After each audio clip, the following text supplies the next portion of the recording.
দেখো নাক মুখ খাইতে দিতে দেখ শালা বাজার থেকে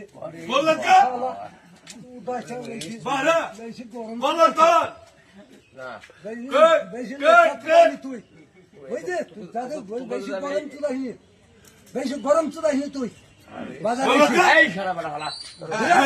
ঠিক আছে গরম চুলাহি আমার হাত হচ্ছে আরে আমার হাত হচ্ছে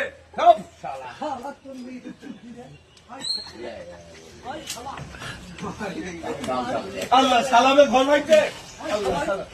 মাংস থেকে মদ খেয়ে দিবি সালাম তুই মনে করিস কিরা তোর মাংস দিয়ে দেবো জানিস আমল দল দেবো বাজার মধ্যে দেবো সালা দেবো বসাবো সালা আরে সব আরে সব আরে পাগল খেলো কোনো পাগল বসে শালা তুই কেন কথা তুই কেন গাল দিলি শালা তুই গাল কেন দিলি তাই বল কাকে দিলাম তুই গালটা কেন দিলি তুই ভালো